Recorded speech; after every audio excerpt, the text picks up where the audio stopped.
کۆمکوژیە عامودێ نەتەنێ ڕۆندکێن چاوان ڕژاندن لێ هەروەها بوون ئەگەرە ڕژاندنە خۆماڤاپینۆسی نیڤیسکاران جوانجی نیڤیسکار جاندۆست یەکۆ درۆمانە خوێ خوینا لەسەر منارەیە هۆرگولیên wê کۆمکوژiyê bi hestekî bilind û gotinên bi bandor şirove dike. Pîkabên paşî bi doşka de çekdarên bi Klaşinkov bi cih bûbûn û dengê stranên serkeftinê bilind kiribûn.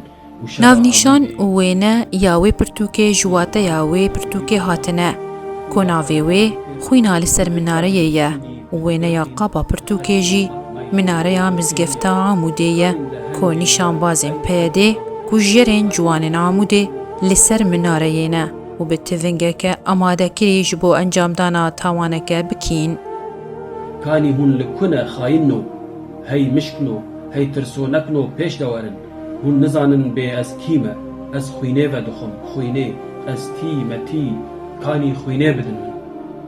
Xayîn bêdem. Nivîskar Candost ku bi xwe xelkê bajarê Amûdê ye û bêhtiriya jiyana xwe li Kubanê derbas kiriye, niha li Ewropa dimîne ta bi azadî azarê milletê xwe bikîne û wê pirtûka xwe diyarî şehîdên komkujiya Amûdê dike û hejmarek şehîdên dî û kesayetiyên ku beşekin ji êşa wê komkujiyê.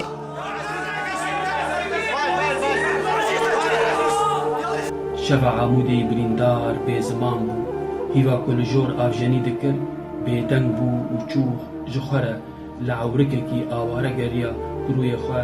Can herwiha di têbîniyekê de dibêje ku wî navê hemû şehîdan wekû navê wan yê nasnameyê de nîvisandiye. Rûyê wan de dihejand bû.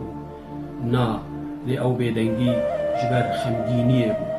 Xemgîniya Nivîskar Candost di pirtûka xwe de minareya mizgefta Amûdê û wekû dîdevanekî li ser hovîtiya ku ciwanên Amûdê pê hatin terorkirin ji aliyê çekdarên PYD bi xwîneke sar.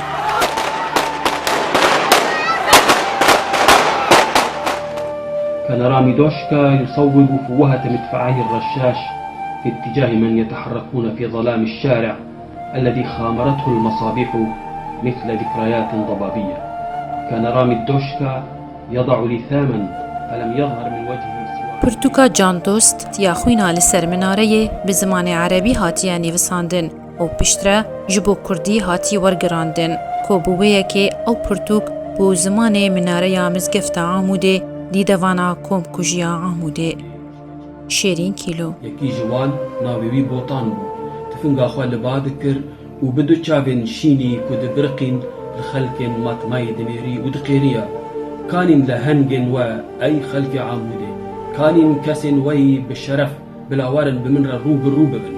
Kanî hûn li ku ne xayîn û hey mişkin û hey tirsonekin û pêş de werin. Hûn nizanin bê ez